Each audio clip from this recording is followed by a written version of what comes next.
본문은 다니엘서 6장 27절입니다. 3절이니까 다 같이 한 목소리로 읽도록 하겠습니다. 다니엘서 6장 27절. 찾으셨으면 읽도록 하겠습니다. 시작.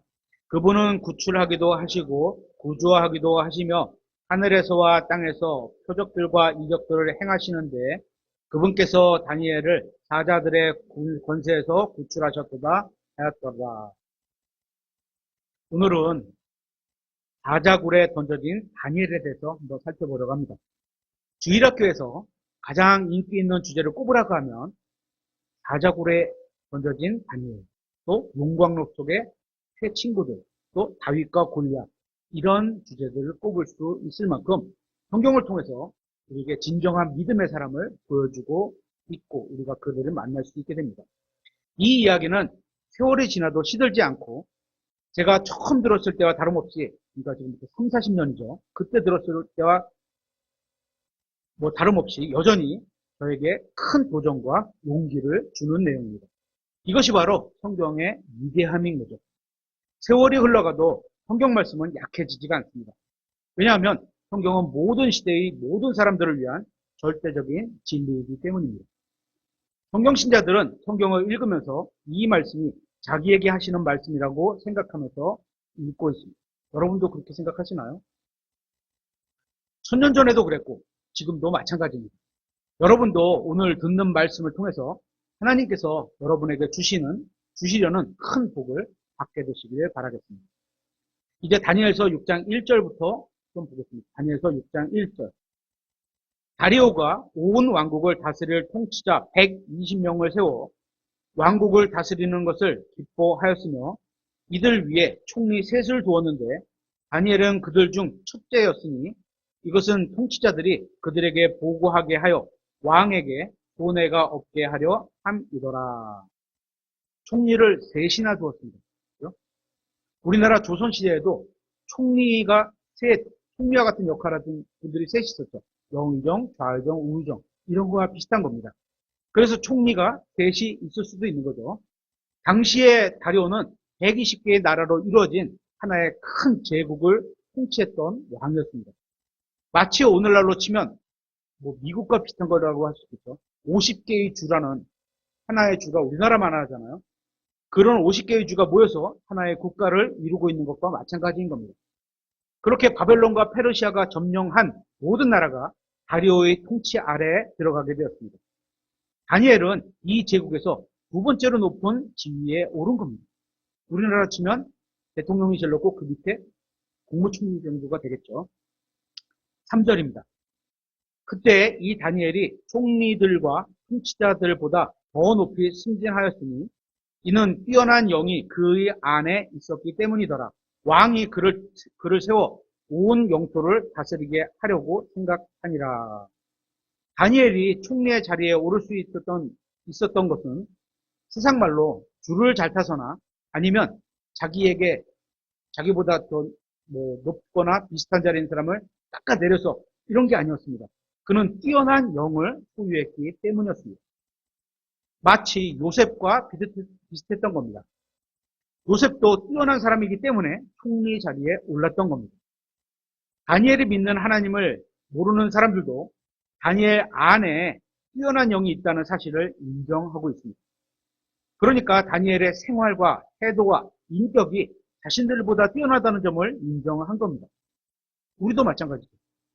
직장이나 학교에서 하나님을 믿지 않는 사람들로부터 여러분이 훌륭하다, 좋은 사람이다, 신뢰할 만한 사람이다 이런 평가를 받는 삶을 살아야 하는 겁니다.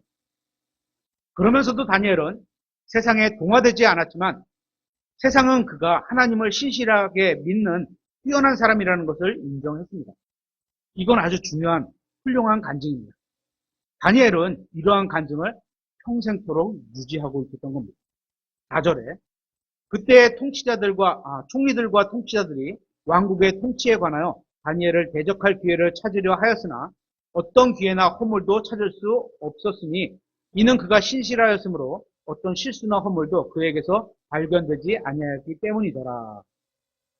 다니엘을 대적하려는 사람들, 정적들이라고 하죠. 적들. 다니엘의 죄나 실수나 허물을 찾으려 했지만 아무것도 찾을 수가 없었습니다. 다른 사람이 잘못된 꼴을 못 보는 사람들. 그렇죠? 이게 세상 방식이죠. 하지만 가끔 이런 사람들 있고 성도들 중에도 아니면 교회 간에도 상대방이 잘 되는 것을 못마땅해 여기고 상대방의 사역을 방해한다거나 헐뜯는 경우들도 있죠. 그죠? 근데 사랑은 허다한 죄를 덮어준다 그랬지 들춰내갖고 뭐 이렇게 막 이러지 않죠. 그들은 그들은 하나님을 사랑하지 않고 있다고 스스로 고백하는 사람들일 겁니다. 성경은 다니엘이 신실하였으므로 어떤 실수나 허물도 그에게서 발견되지 아니하였기 때문이더라 이렇게 말씀하고 있습니다. 다니엘을 대적하는 사람들이 다니엘의 인생을 탈탈 털어봤는데 먼지 하나도 나오지 않았다는 겁니다. 여기서 그가 신실하였으므로 이렇게 표현하고 있는데요. 이 말은 모든 일을 믿음으로 했다는 겁니다. faithful 이렇게 되는데요. 믿음이 가득 찼다 이런 거죠. 삶을 살면서 실수하지 않는 사람은 없겠죠. 저도 실수를 많이 합니다. 여러분도 마찬가지일 거고요. 그런데 다니엘은 실수조차 하지 않았습니다. 우리는 가끔 부주의하게 행동하거나 부주의하게 말해서 무언가를 망쳐놓기도 합니다. 하지만 다니엘은 단 한 번도 그런 적이 없습니다. 다니엘은 성경의 3대 위인으로 꼽을 정도로 정말 훌륭한 인격자였습니다. 물론 이 사람도 하나님 앞에서는 죄인입니다. 죄의 본성을 가지고 났고 죄를 지었습니다. 하지만 인간 중에서 꼽자고 하면 가장 의로운 세 사람이 노아, 다니엘, 욥이라고 하나님이 인정하셨던 그런 인물입니다. 그 정도로 다니엘은 굉장히 훌륭한 사람이었던 겁니다. 만일 여러분이 회사의 사장이라면 이런 직원을 둬야 합니다. 다니엘 같은 직원. 또한 여러분이 나는 앞으로 사장을 하고 싶다고 계획하신 분이 있다면 우리 요셉 형제님은 그런 계획이 있으신 것 같은데 있다면 그런 분은 먼저 자신이 지금 있는 자리에서 다니엘 같이 신실함으로 인정받는 직원이 되어야 하는 겁니다. 다니엘은 훌륭한 인격뿐만 아니라 능력도 훌륭했습니다. 게다가 정직하고 실수도 하지 않았습니다. 이런 사람이 왕의 주변에 있으니까 다른 신하들 입장에서는 눈의 가시와 같았을 겁니다. 그래서 이런 이유로 사람들은 자신보다 뛰어난 사람을 싫어합니다.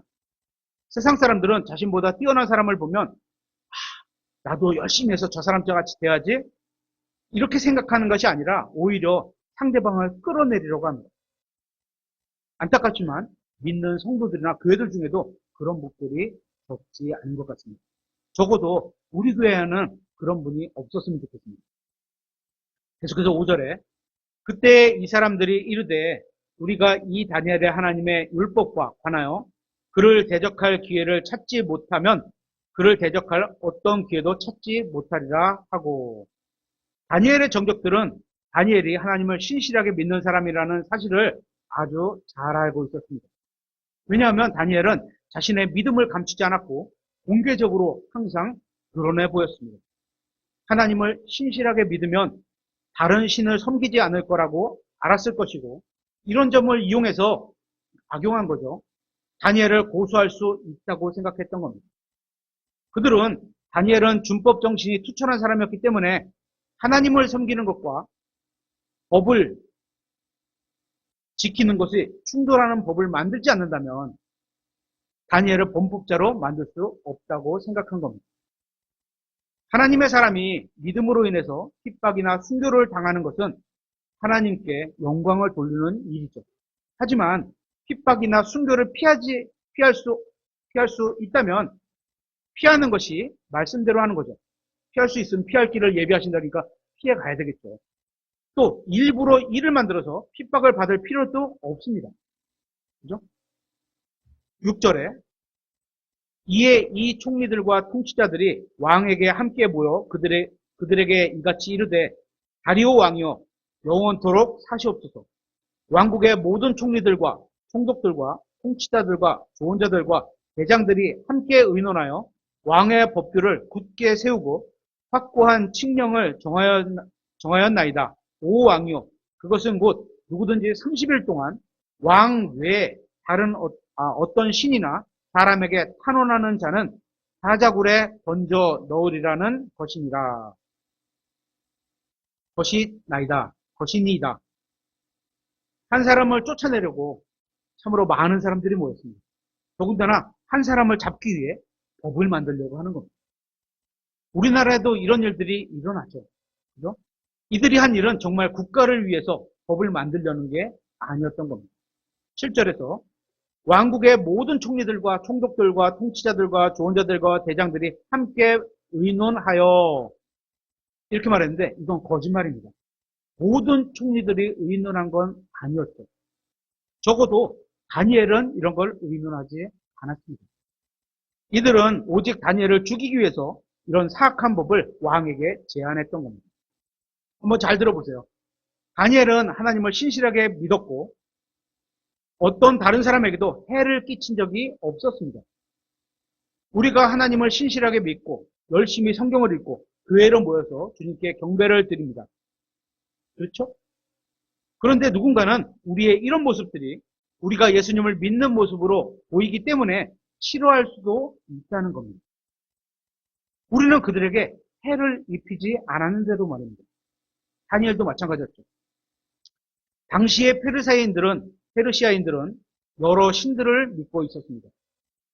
5대 국가들은 각각 자기들이 믿는 신들이 있었습니다. 다리오의 통치 때는 120개의 나라를 통합했으니까 얼마나 많은 신들이 있었겠어요. 나라마다 제사장들이 있었을 거고 비가 오지 않으면 각각 그 신들을 위해서 다 제사를 지내는 기우제를 지냈을 것이고 이런 게 기본적으로 있었던 나라였습니다. 하지만 다니엘을 죽이려는 자들은 자기들이 믿고 있던 신에게 한 달 동안 기도하지 않을지라도 다니엘은 죽여야 되겠다. 이렇게 생각한 겁니다. 이들은 제국에 있는 수많은 사람들이 신들을 섬기지만 오직 다니엘만은 이 30일간 기도하지 않고 못 베길 거다. 이렇게 생각한 겁니다. 그죠? 얼마나 하나님에 대한 믿음이 공개적으로 드러나 있냐는 거예요. 지금으로 말하면 30일간 교회에 가면 안 됩니다. 이런 법을 정했다고 해보세요. 마치 그런 거예요. 한 사람만 빼고 다 따를 거라고 생각한 겁니다.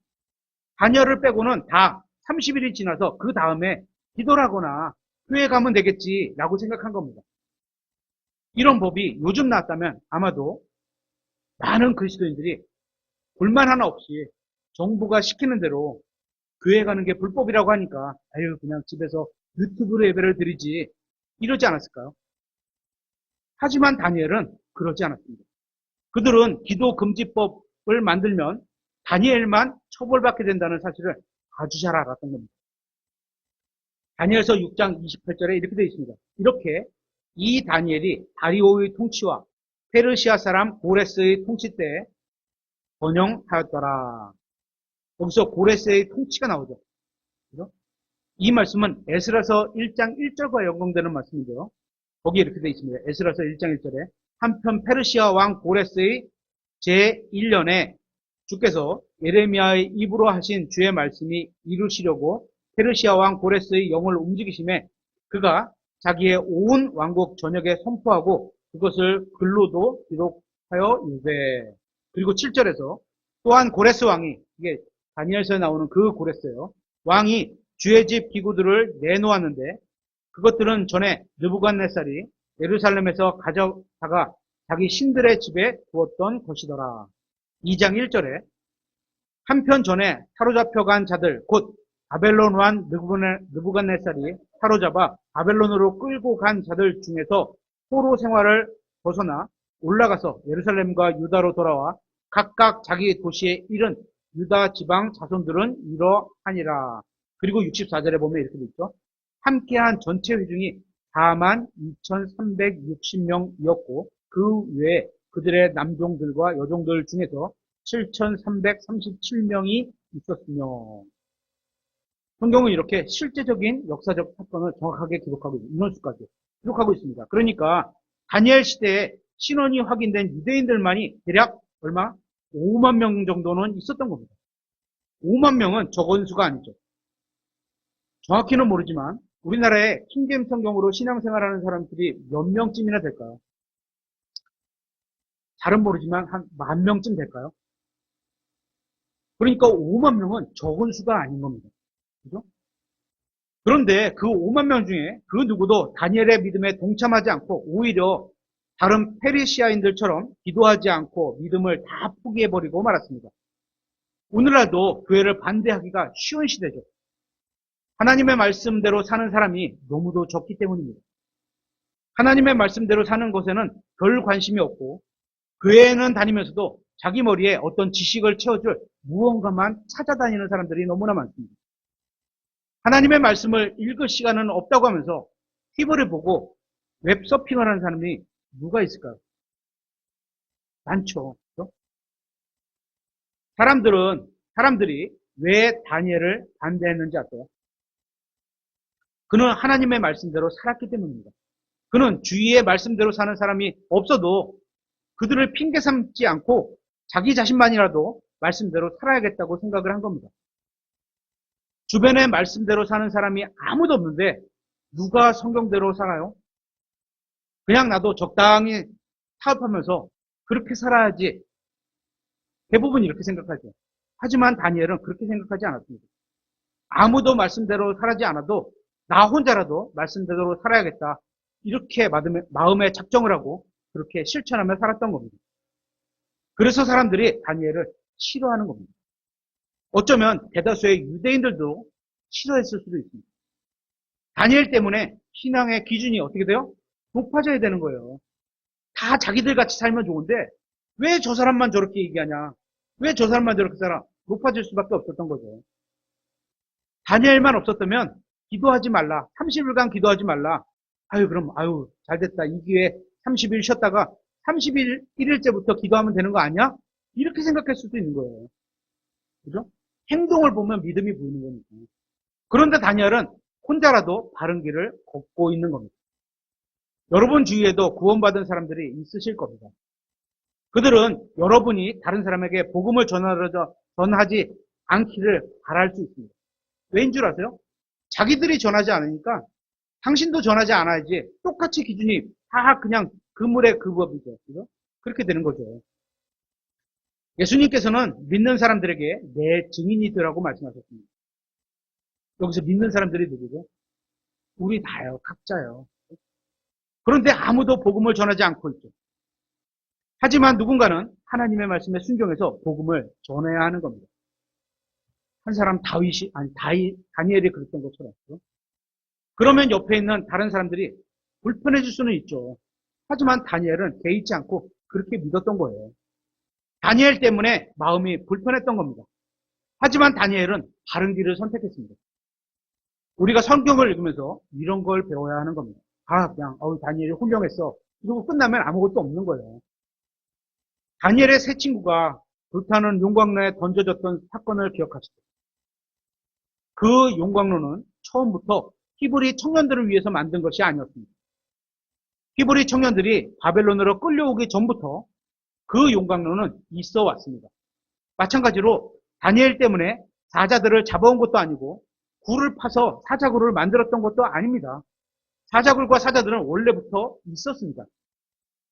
용광로와 사자굴은 흉악범들을 벌하기 위한 것이었지만 어느 순간부터 우상 숭배를 거부하고 하나님을 신실하게 믿는 사람들을 핍박하기 위한 것으로 바뀌었던 겁니다. 오늘날에는 교회에 가지 말라고 목숨을 위협하지는 않는 시대죠. 여러분 각자에게 무슨 사정이 있는지 저는 모릅니다. 정말 불가피한 일이 있었는지 아니면 그냥 나가기 싫어서 안 나간 건지 다른 사람들은 모릅니다. 그래서 자신의 생각으로 다른 사람을 함부로 판단하면 안 되는 겁니다. 제가 누가 오늘 못 오셨다고 해서 제 생각대로 막 안 된다는 거죠. 그죠? 하지만 자신은 왜 안 나왔는지 정확히 알고 있죠. 스스로는 판단할 수 있습니다. 그리고 하나님께서 각 사람을 판단하실 겁니다. 하나님을 믿는다고 하는 많은 사람들이 아무 위협을 당하지 않지만 그저 작은 핑계거리라도 생기면 교회에 안 나옵니다. 그렇죠? 그죠? 자신을 한번 돌아보라는 거예요. 제가 이유가 어쨌거나 이런 게 책망하는 게 아니고. 다시 다니엘서 6장 8절로 보겠습니다. 오 왕이여, 이제 칙령을 굳게 세우소서. 그 조서에 도장을 찍으사 메대 사람들과 페르시아 사람들의 법, 곧 바뀌지 않는 법에 따라 그것을 바꾸지 못하게 하옵소서 하니 이에 다리오 왕이 그 조서와 칙령의 도장을 찍으니라. 바사의 다리오는 바벨론의 느부갓네살에 대한 경쟁심같이 자신도 신처럼 추앙을 받고 싶어 했던 것 같습니다. 그래서 느부갓네살처럼 신상을 세워놓고 여기에 다 절해라, 이와 비슷한 걸 했던 겁니다. 기도를 하려면 나에게 기도해라, 그죠? 내가 다 들어주겠다, 이런 얘기를 하고 있는 겁니다. 그래서 그는 자신을 신으로 추대하는 그런 엉터리 법에 도장을 찍었습니다. 그러면 지금 이 시대는 어떻죠? 전 세계가 다 복지국가를 향해서 나아가고 있습니다. 세금을 많이 내게 하고 그 다음에는 요람에서 무덤까지 필요한 것들을 누가 책임져줘요? 국가가 제공해주겠다. 이런 시스템을 만들어가고 있습니다. 그러니까 정부의 역할이 신의 역할을 담당하려고 하는 겁니다. 하나님을 찾을 필요가 없게 만드는 겁니다. 그러면 사람들은 신을 찾지 않게 되겠죠. 위급하면 하나님께 기도하지 않고 어디다 전화해요? 119에다 전화하죠. 112에다 전화하고. 이런 사회보장 시스템, 이런 걸 다 국가가 도와주는 게 복지국가 아닌가요? 그죠? 그런데 여기에는 영적인 함정이 있습니다. 사람들이 하나님이 아닌 정부를 신뢰하게 만드는 겁니다. 정부가 먹을 것, 입을 것, 살 곳까지 다 제공해주고, 교육도 제공해주고, 건강도 제공해주고, 일자리도 제공해줍니다. 복지국가의 지향점이 이런 거였죠. 그죠? 그러니까 하나님 없이 인간 정부가 인간의 문제를 다 해결해 주겠다는 겁니다. 그래서 사람들은 점점 하나님께 기도할 필요가 없어지고 정부가 알아서 해줄 테니까 교회에 가지 말라고 하는 겁니다. 기도할 필요가 없다. 30일 동안 기도할 필요가 없다. 이런 겁니다. 이게 다리오 시대의 다리오 종교, 다니엘 시대의 다리오 종교와 지금 시대가 영적으로 비슷하게 보이는 겁니다. 10절에 그런데 다니엘은 그 조서에 도장이 찍힌 것을 알고도 알았어요. 그죠? 자기 집에 들어가 자기 방에서 예루살렘을 향해 창문을 연 채 전에 하던 대로 그날부터 한 게 아니에요. 보여주려고 막 이렇게 그날부터 한 게 전에 하던 대로예요. 하루에 3번씩 무릎을 꿇고 기도하며 자기 하나님 앞에 감사를 드림으로 이제 죽게 될 판인데 그죠? 알았으니까 죽게 될 판인데 자적으로 던져서 다니엘은 뭐가 감사했을까요? 지금 자신의 원수들이 꾸미는 음모를 알았습니다. 그리고 원수들이 쳐놓은 덫도 알았습니다. 그런데 뭐가 감사할까요? 어떤 감사의 기도를 했을까요? 11절에 그때 이 사람들이 모여 다니엘이 자기 하나님 앞에 기도하며 간구하는 것을 발견하고는 사람들이 모여서 다니엘을 발견했어요. 굳이 발견할 필요도 없었을 것 같아요. 전에 하던 대로 창문을 다 열어놓고 기도를 하고 있는 다니엘을 그냥 지나가면서도 봤을 겁니다. 그러니까 다니엘은 하나님께 기도하면서 사자굴에 던져진다는 사실을 알면서도 공개적으로 기도했던 겁니다. 그는 자신의 목숨보다 하나님과의 관계가 더 소중하다고 생각한 겁니다. 만약에 공개적으로 신앙생활을 할 수 없고 자신의 믿음을 감춰야만 한다면 차라리 죽는 게 낫다 이렇게 판단한 겁니다. 그는 자신의 신앙을 지키기 위해서는 대가가 필요하다는 사실을 알았고 기꺼이 그 대가를 치르겠다는 마음을 먹었던 겁니다. 우리 앞에도 다니엘과 같은 선택지가 놓여 있습니다. 여러분은 하나님의 말씀을 믿는 믿음의 대가를 치를 준비가 되어 있으십니까? 다니엘은 예루살렘을 향하여 창문을 열고 전에 하던 대로 하루에 3번씩 무릎을 꿇고 기도하며 자기 하나님 앞에서 감사를 드렸습니다. 다니엘은 자신의 원수들에게 보여주기를 원했던 겁니다.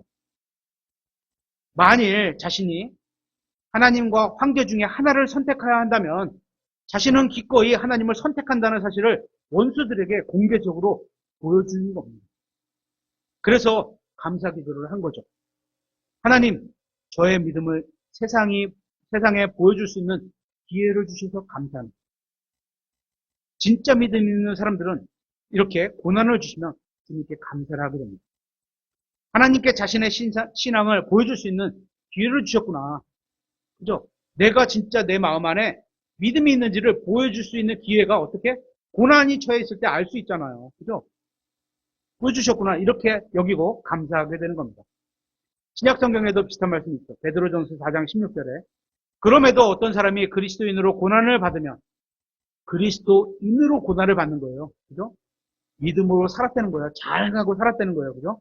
그는 부끄러워하지 말고 고난받는 거를 부끄러워하지 말라는 거예요. 도리어 이 일로 인해 하나님께 영광을 돌리라. 다시 다니엘서로 와서 그래서 다니엘은 원수들이 볼 수 있게 하던 대로 전에 하던 대로 창문을 활짝 열어놓고 그랬습니다. 12절에 이에 가까이 가서 왕의 칙령에 관하여 왕 앞에서 말하되 오 왕이여 왕께서 칙령의 도장을 찍으사 30일 안에 왕 외의 어떤 신이나 사람에게 탄원하는 모든 자는 사자굴에 던져 넣으라고 하지 아니하셨나이까 하니 자기가 그렇게 도장을 찍었으니까 그렇게 하라고 할 수밖에 없겠죠. 왕이 대답하여 이르되 메대 사람과 페르시아 사람의 법 곧 바뀌지 않는 법에 따라 그 일이 사실이니라 하므로 왕도 이제 대답했어요. 그때 그들이 왕 앞에서 응답하여 이르되 오 왕이여 유다의 포로된 자들 자손에 속한 저 다니엘이 왕과 또 왕께서 도장을 찍으신 그 칙령을 중히 여기지 아니하고 하루에 3번씩 탄원하나이다 하니 그것도 3번씩 하는 거예요. 3번씩 계속 지켜봤다는 얘기죠. 그죠?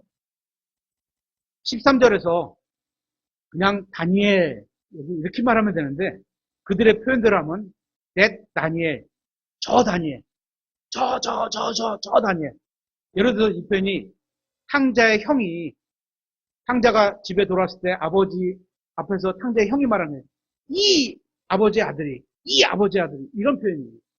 좀 어떻게 보면 좀 증오하는 그런 말투로 저라는 표현에서 정말 싫어한다는 걸 드러내고 있는 겁니다.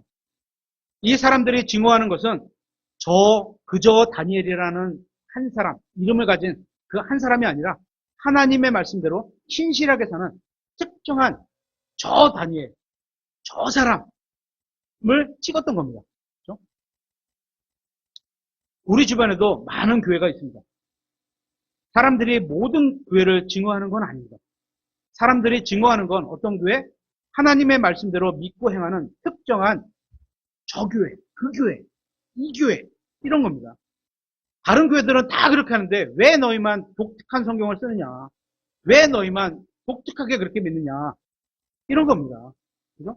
그런 교회를 싫어합니다. 사람들은 하나님의 말씀대로 가르치는 특정한 설교자를 미워합니다. 사람들은 하나님의 말씀대로 행하는 특정한 교회를 싫어합니다. 우리는 그저 흔한 기독교인이 아니라 말씀대로 행하는 그 그리스도인, 그죠? 딱 찍어서 그 그리스도인이 되어야 합니다. 계속해서 14절에 이에 왕이 이 말을 듣고 자신을 심히 못마땅하게 여기고는 다니엘을 구출하려고 그에게 마음을 쓰며 해가 질 때까지 그를 구출하려고 애를 씁니다. 다니엘을 구제할 방법이 없을까요? 어쩌면 법률가들을 불러서 방도를 찾아봤을 수도 있습니다. 그죠? 왕은 다니엘이 훌륭한 사람이라는 사실을 알고 있었습니다. 그리고 사람들이 다니엘을 모함하고 있다고 생각했던 겁니다. 그래서 다니엘을 구해내야겠다 이렇게 생각했겠죠. 그죠? 계속해서 15절에 그때 이 사람들이 왕에게 모여 왕께 이르되 오 왕이여 메대 사람들과 페르시아 사람들의 법은 왕이 굳게 세우는 어떤 칙령이나 법규도 바꿀 수 없다는 것임을 아시옵소서 하니 왕이 한번 도장을 딱 찍을 거는 이거를 무효로 바꾸면 안 돼요. 그죠? 진행이 돼야 돼. 이렇게 되는 거죠. 그거를 짝 찢어버리고 이렇게 안 되는 거예요. 그때나 지금이나 이상한 법들이 있습니다. 죄 없고 의로운 사람을 사형에 처할 수밖에 없는 잘못된 법을 만들어 놓고는 왕 스스로가 거기에 자기가 매이게 되는 겁니다.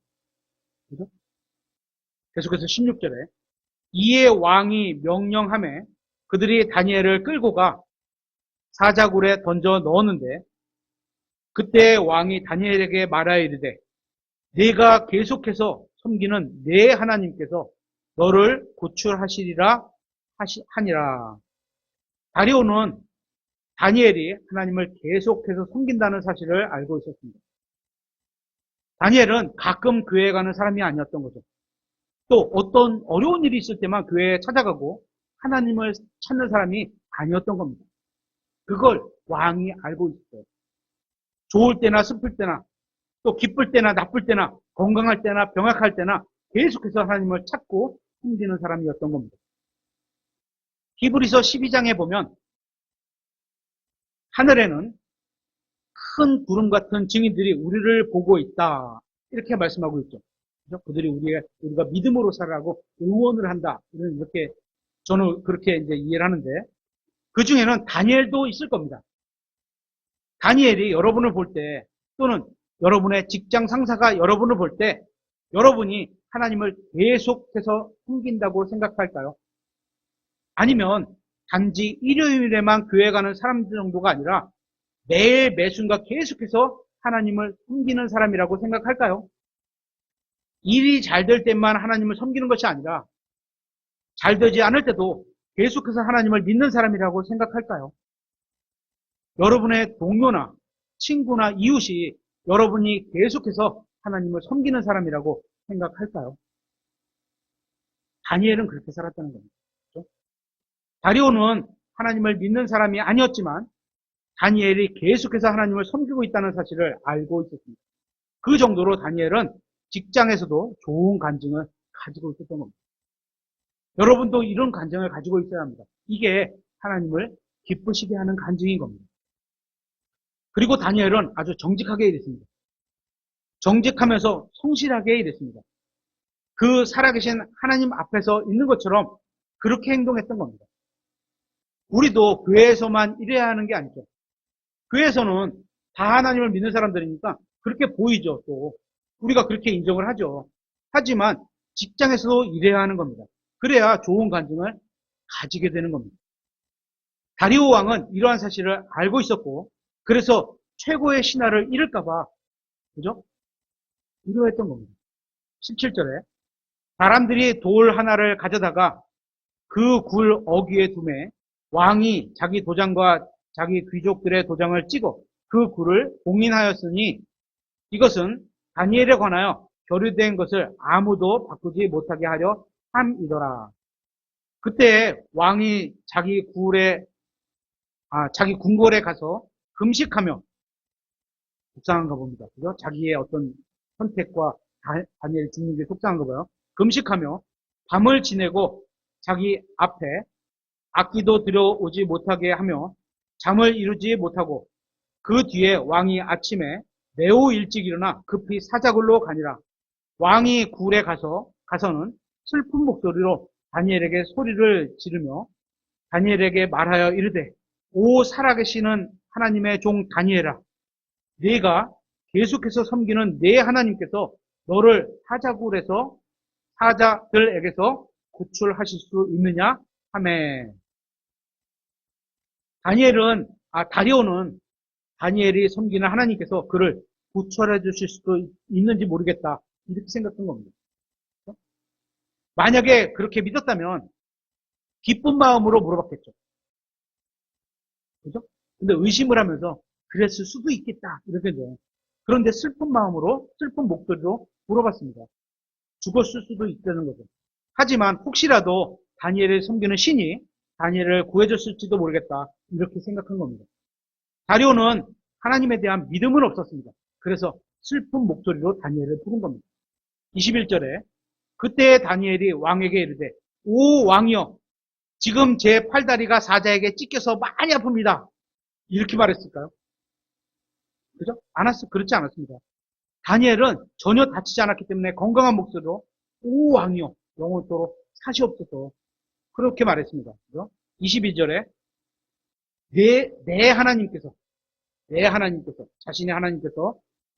자신의 천사를 보내서 사자들의 입을 막으셨으므로 사자들이 나를 해치지 못하였사오니 이는 그분 앞에서 무죄함이 내게서 발견되었기 때문이니이다.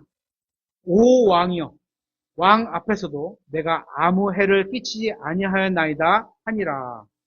여기서 다니엘의 삶의 태도를 보게 됩니다. 먼저는 자기가 하나님 앞에서 무죄하답니다. 그만큼 하나님 앞에서 바르게 살았다는 겁니다. 마음 자세가 그렇다는 거죠.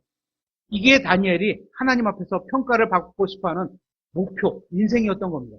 그래서 그렇게 살았으니까. 그리고 그 다음이 사람들 앞에서도 잘못을 행하지 않았다. 이렇게 얘기하고 있는 겁니다. 22절에서 우리는 다니엘이 취한 하나님에 대한 태도를 배워야 합니다. 하나님을 뭐라고 표현해요? 내 하나님으로 믿고 있는 겁니다. 자신의 하나님. 뭐 아브라함의 하나님, 이삭의 하나님 이런 게 아니고 너희의 하나님이 아니고 내 하나님이죠. 다리오는 네 하나님이 너를 구출해 주셨냐? 하고 물었는데 그죠? 이거 네 하나님 뭐야? 다니엘이 믿었던 하나님을 네 하나님으로 그런 거죠. 그런데 다니엘은 내 하나님께서 나의 하나님께서 나를 지켜주셨다 이렇게 간증을 했습니다. 다니엘에게 하나님의 존재는 우리 하나님, 세상의 하나님, 누군가의 하나님이 아니라 누구의 하나님? 나의 하나님이었습니다. 나의 하나님. 다니엘은 하나님 앞에서 죄를 짓지 않았을 뿐만 아니라 왕 앞에서도 죄를 짓지 않았습니다. 그는 세상에서도 성실하게 일했고 저울을 속여 손님에게 속이지도 않았던 그런 삶을 살았던 겁니다. 그런 걸 어떻게 할 수 있죠? 20절에서 다리오가 한 말이 오 살아계시는 하나님의 종 다니엘아 이렇게 부른 이 표현을 통해서 알 수 있는 겁니다. 항상 하나님 앞에서 사는 삶을 살았다는 겁니다. 신약 성경도 우리에게 같은 말씀을 하고 있어요. 한번 찾아보겠습니다. 골로새서 3장 22절입니다.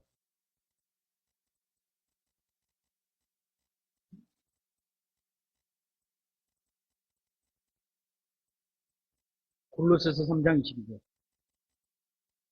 종들아 육체에 따라 너희 주인인 자들에게 모든 일에 순종하되 사람들을 기쁘게 하는 자들같이 눈으로 볼 때만 섬기지 말고 사람들을 기쁘게 하기 위해서는 볼 때만 하면 기쁠 수 있다는 거죠.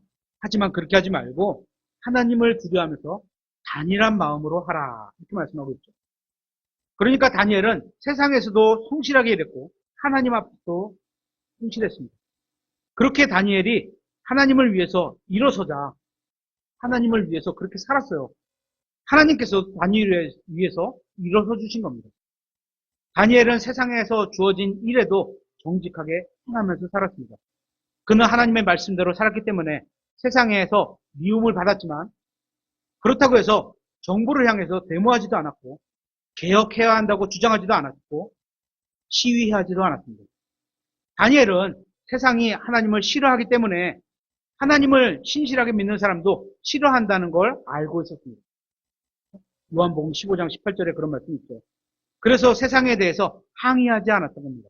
다만 다니엘이 보여주고 싶었던 것은 너희가 보기를 원한다면 내가 하나님을 믿는 신앙이 뭔지를 보여주겠다. 그죠? 그날부터 한 게 아니에요. 과거부터 그렇게 삶을 살아오던 거예요. 그런 거 보여주기 위했던 겁니다. 그는 자신에게 주어진 일을 정직하게 하면서도 하나님 앞에서 신실하게 주님을 섬겨왔던 겁니다. 그래서 주님께서는 다니엘을 선택하셔서 세상과 왕들 앞에서 살아계신 하나님이 계시다.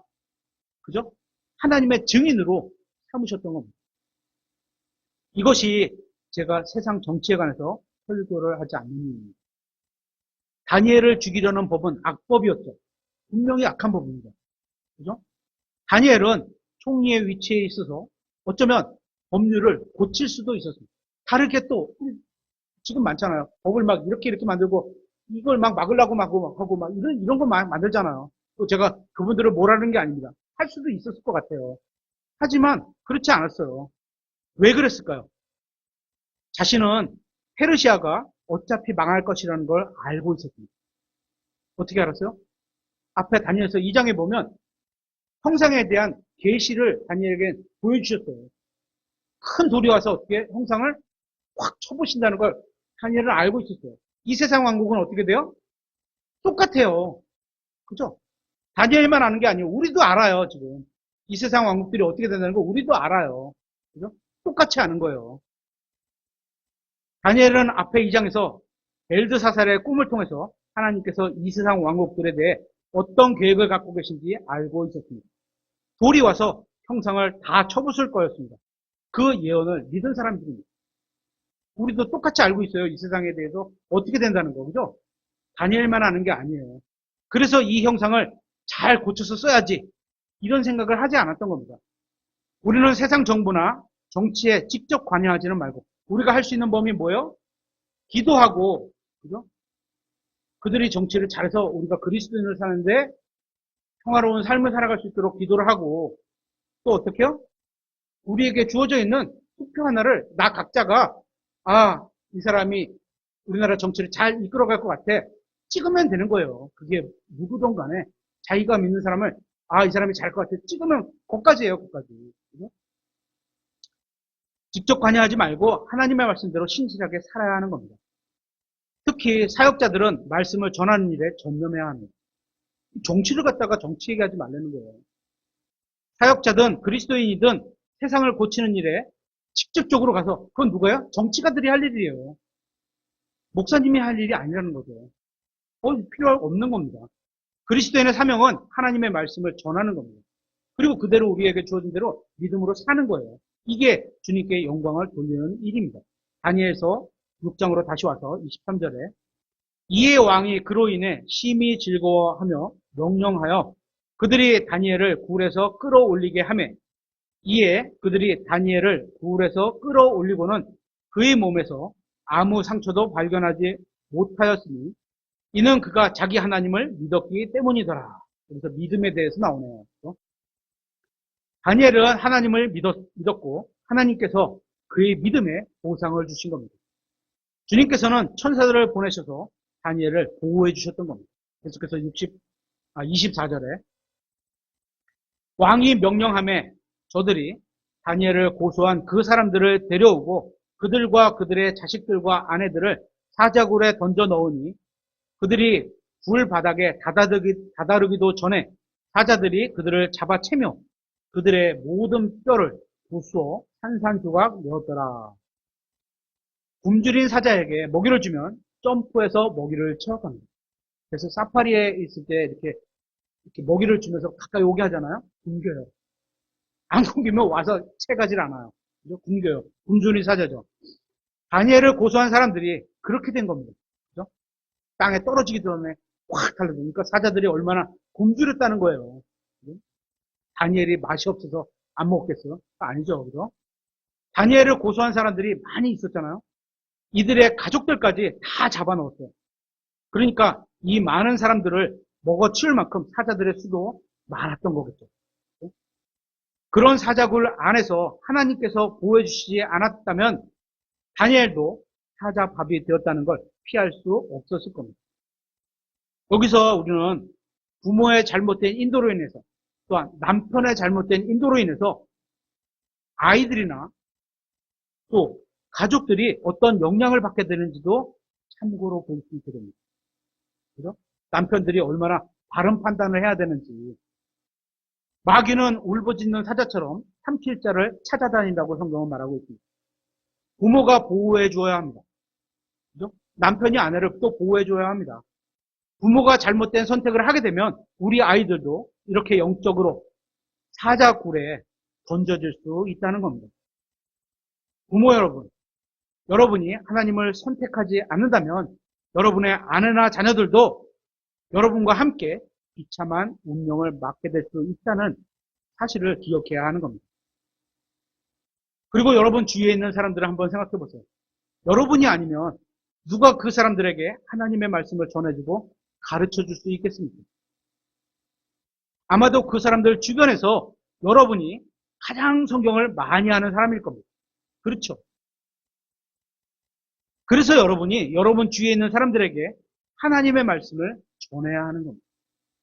여러분이 좋은 길, 바른 길로 인도해 줄 수 있다는 겁니다. 계속해서 25절에 그때 다리오 왕이 온 땅에 거하는 모든 백성들과 민족들과 언어들에게 조서를 써서 이르되 너희에게 화평이 많이 있기를 원하노라. 내가 한 칙령을 내리노니 내 왕국의 모든 통치 영역 안에 있는 사람들은 다니엘의 하나님 앞에서 떨며 두려워할지니라. 그분은 살아계시는 하나님이시오 영원토록 변하지 아니하실 분이시며 그분의 왕국은 멸망하지 아니하고 그분의 통치는 끝까지 이르리로다. 이게 누가 한 거예요? 이방인이 한 거예요. 하나님을 알지 못하는 이방인의 입에서 이런 고백이 나온 거예요. 누구를 통해서? 다니엘 삶을 통해서 들려요. 다리오도 느부갓네살이 배웠던 동일한 살아계신 하나님에 대한 진리를 누구를 통해서? 다니엘을 통해서 배웁니다. 이 다니엘에다가 여러분 각자 이름을 넣어보세요. 누구를 통해서? 여러분을 통해서 이런 게 보여줘야 된다는 거죠. 27절에 그분은 구출하기도 하시고 구조하기도 하시며 하늘에서와 땅에서 표적들과 이적들을 행하시는데 그분께서 다니엘을 사자들의 권세에서 구출하셨도다 하였더라. 이렇게 이 다니엘이 다리오의 통치와 페르시아 사람 고레스의 통치 때에 번영하였더라. 성경은 다니엘이 믿음으로 사자들의 입을 막았다고 말씀합니다. 22절에서 그렇죠. 다니엘서는 다니엘이 실제 경험한 사실을 진술하고 있습니다. 뭐라고 했죠? 22절에 다니엘은 하나님께서 자신의 천사를 보내주셔서 천사가 사자들의 입을 막았다고 진술하고 있습니다. 이게 실제 일어났던 일이죠. 그죠? 그런데 이 사건을 히브리서에서 이렇게 평가하고 있습니다. 한번 찾아보겠습니다. 히브리서 11장 33절.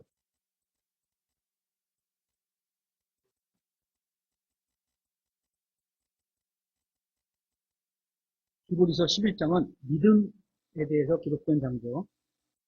히브리서 11장 33절.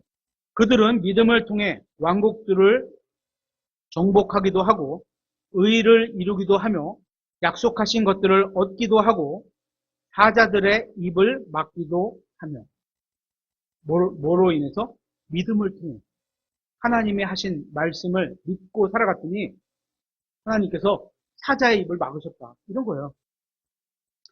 다니엘이 하나님을 믿었고 그래서 하나님께서 천사를 보내셔서 천사가 사자의 입을 막아줬다는 겁니다. 실제로는 천사가 사자의 입을 막아준 겁니다. 그죠? 이렇게 하나님께서는 다니엘의 믿음에 대해 보상으로 주신 겁니다. 그래서 다니엘은 모든 영광을 하나님께 돌려드리게 되었습니다. 주님께서는 우리가 함께 모여서 주님께 경배를 드리고 교제를 나누고 말씀을 배워야 한다고 말씀하셨습니다. 말씀하셨으면 믿음이 있어야죠. 다니엘은 우리에게 좋은 본을 보여주었습니다. 사회생활에서의 본, 직장생활에서의 본, 개인생활에서 어떻게 살아가야 하는지, 어떻게 믿음으로 살아가야 되는지, 하나님 앞에서 어떻게 살아가야 하는지 좋은 본을 보여주는 본보기인 인물입니다. 그리고 무엇인가를 선택해야 할 때 어떻게 선택해야 하는지, 그리고 어려운 일을 만났을 때 그것을 어떤 기회로 삼아야 하는지 좋은 본보기로 다니엘을 보여주신 겁니다. 우리가 이 말씀을 듣는 모든 사람들이 다니엘 같은 믿음의 사람들이 되는, 그래서 하나님을 기쁘게 해드리는 그런 사람이 되었으면 좋겠습니다. 오늘 말씀을 마치도록 하겠습니다.